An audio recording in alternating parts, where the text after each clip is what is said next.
Assalamualaikum warahmatullahi wabarakatuh.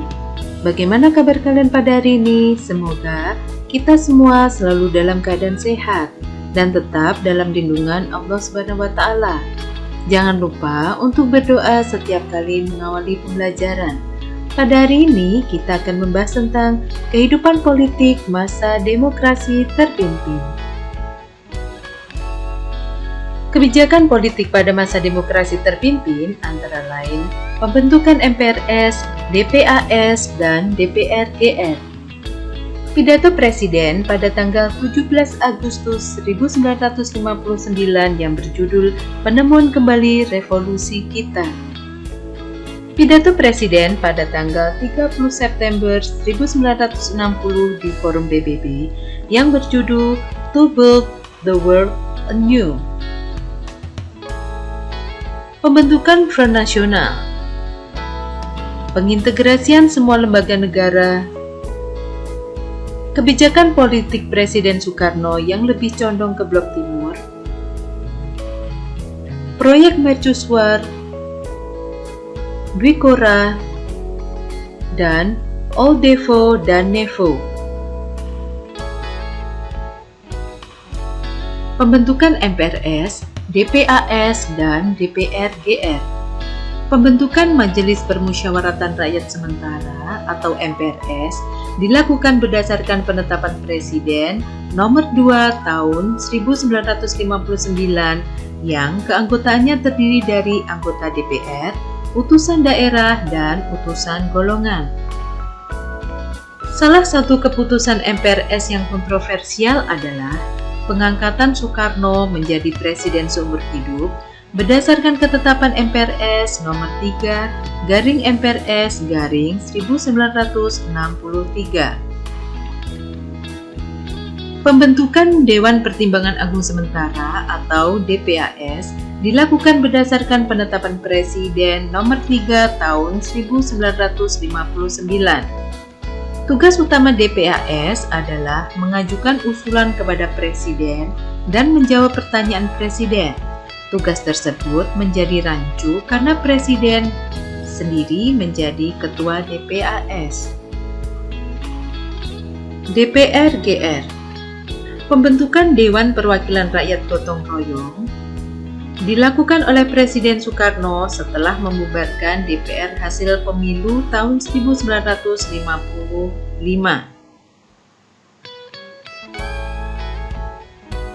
Berdasarkan penjelasan Presiden pada tanggal 5 Januari 1961, DPR-GR adalah pembantu Presiden atau mandataris MPRS dan memberi sumbangan tenaga kepada Presiden untuk melaksanakan ketetapan MPRS.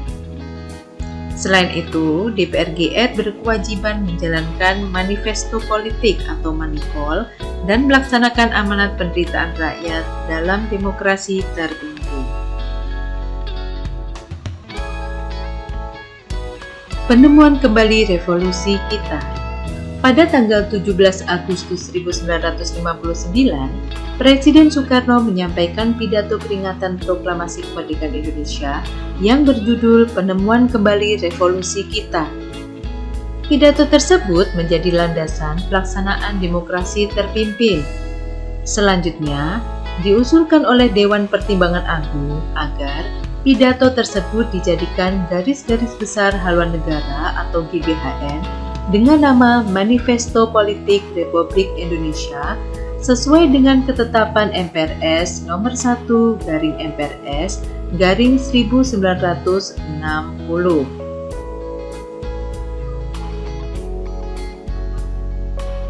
To Build the World Anew. Pada tanggal 30 September 1960, Presiden Soekarno menyampaikan pidato yang berjudul To Build the World Anew di gedung PBB New York, Amerika Serikat. Dalam pidato tersebut, beliau menegaskan seruan anti-imperialisme dan anti-kolonialisme.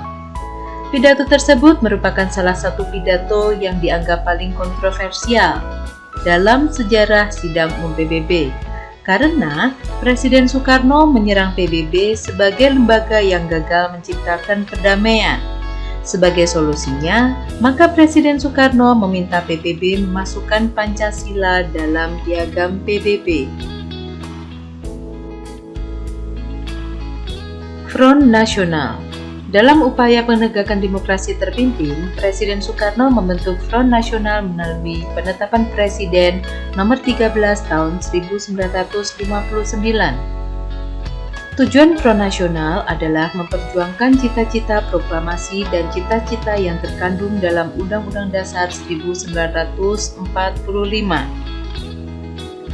Pembentukan Front Nasional merupakan lembaga yang berfungsi menampung segala kegiatan penggalangan massa yang revolusioner yang tergabung dalam organisasi, baik politik maupun yang tergabung dalam organisasi karya, menyusun kader revolusi, dan membentuk insan politik baru. Front Nasional ini diketuai oleh Presiden Soekarno. Pengintegrasian semua lembaga negara. Pada tahun 1962, Presiden Soekarno mengeluarkan Keputusan Presiden nomor 94 tahun 1962 tentang pengintegrasian semua lembaga negara, meliputi MPRS, DPR-GR, DPA, Depernas, dan Front Nasional dengan lembaga eksekutif. Pimpinan lembaga tersebut diangkat menjadi menteri. Tindakan tersebut dilanjutkan dengan penggabungan TNI dan polisi dalam ABRI dan pembentukan Komando Operasi Tertinggi atau KOTI pada tahun 1964. Condong ke Blok Timur. Pada masa demokrasi terpimpin, politik luar negeri bebas aktif mengalami pergeseran. Indonesia menjadi lebih condong memihak Blok Timur.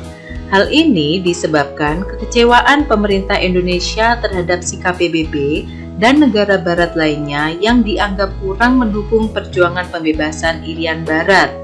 Di sisi lain, negara Blok Timur yang komunis mulai mendekati bangsa Indonesia dengan memberikan bantuan kepada bangsa Indonesia untuk perjuangan pembebasan Irian Barat.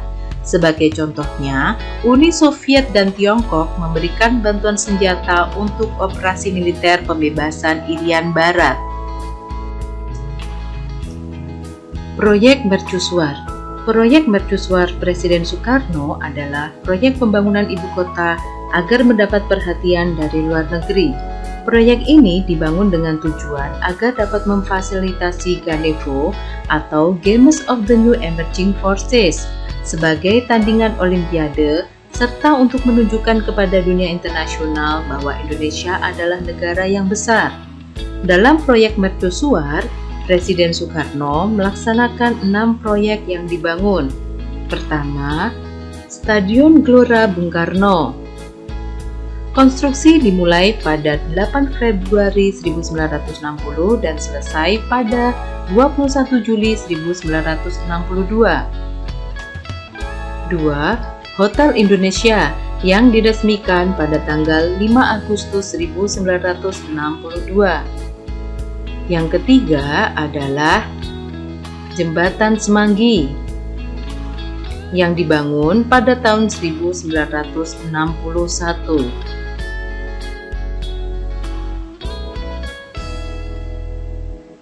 Yang keempat, Tugu Selamat Datang yang dibuat pada tahun 1961 sebagai bentuk penghormatan kepada para tamu mancanegara. Yang kelima, Gedung DPR MPR yang didirikan pada tanggal 8 Maret 1965 melalui Surat Keputusan Presiden RI nomor 48 tahun 1965. Yang keenam, Tugu Monas yang dibangun pada tahun 1959 dan diresmikan pada tanggal 17 Agustus 1961. Sasaran diplomasi dari proyek Mercusuar adalah yang pertama, pengiriman misi safari berdikari ke 4 negara di Timur Tengah dan 8 negara di Afrika.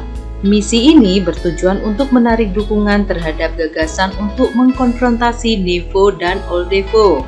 Yang kedua, pembentukan poros Jakarta, Phnom Penh, Hanoi, Peking, Pyongyang, sebagai poros anti-imperialisme dan anti-kolonialisme.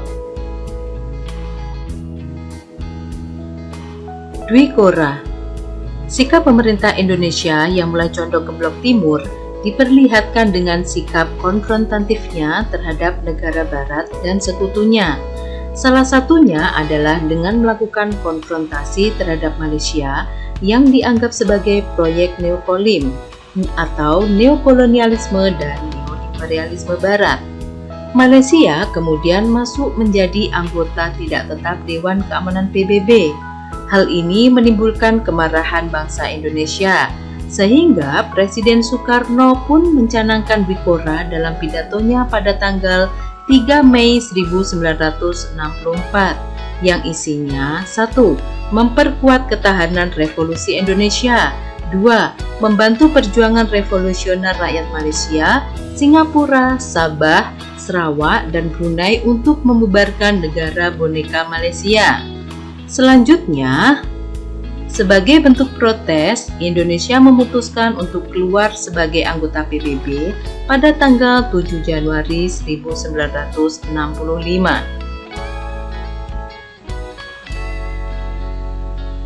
All Devo Nevo merupakan gagasan Presiden Soekarno tentang dua macam kekuatan dunia yang disampaikan dalam pidatonya di Konferensi Negara-Negara Non-Blok bulan September tahun 1961 di Beograd, Serbia. Adapun All Devo adalah The Old Established Forces atau negara-negara barat yang menganut imperialisme dan kapitalisme. Adapun Nevo atau New Emerging Forces adalah negara baru penentang imperialisme dan kapitalisme.